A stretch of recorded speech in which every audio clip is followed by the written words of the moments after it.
This question is given by one of our followers, and the question goes like this.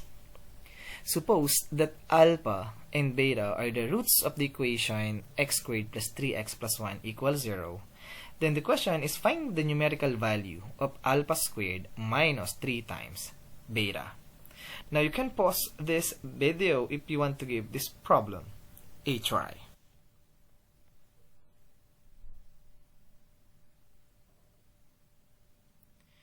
And now, let's answer this question together.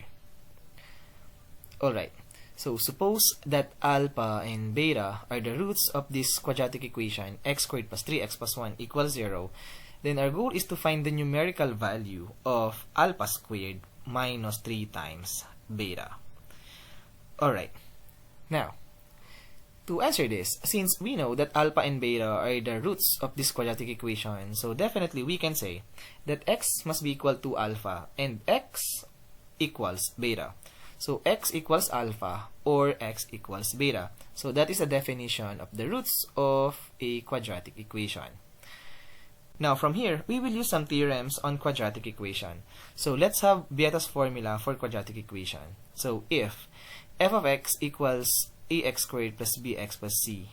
This is a quadratic equation with roots alpha and beta. So we can say that the sum of the roots, or alpha plus beta, equals negative b over a. And the product of the roots of this quadratic equation must be equal to c over a. So we can say, since we know that the roots of this quadratic equation are alpha and beta, so we can say that alpha plus beta must be equal to negative 3 over 1, or simply equal to negative 3.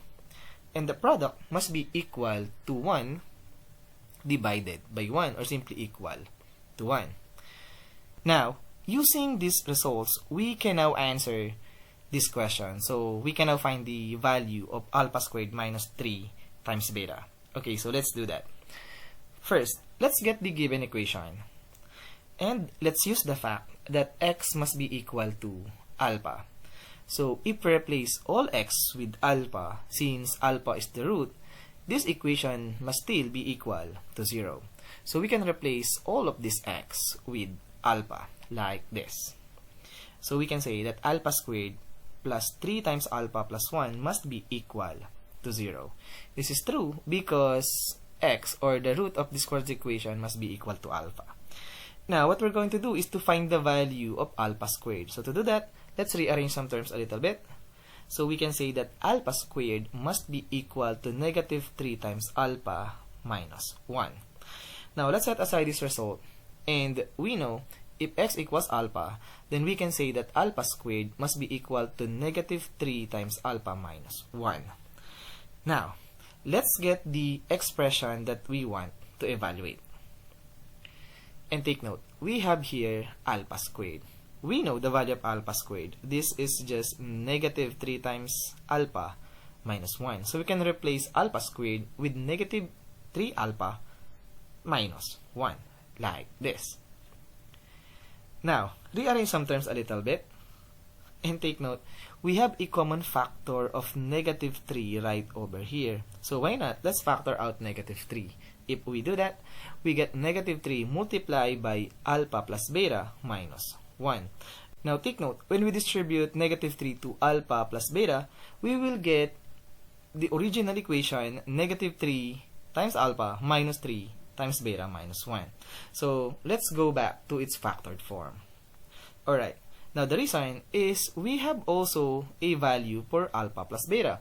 Here it is. Alpha plus beta must be equal to negative 3 according to the Vieta's formula for quadratic equation. So we can replace alpha plus beta with its numerical value of negative 3. And now we can simplify this. Negative 3 times negative 3, this must be equal to positive 9. And positive 9 minus 1, this is just positive 8. And that is the equivalent value of alpha squared minus 3 times beta. Therefore, or suppose that alpha and beta are the roots of this quadratic equation x squared plus 3x plus 1 equals 0, then the numerical value of alpha squared minus 3 times beta must be equal to 8.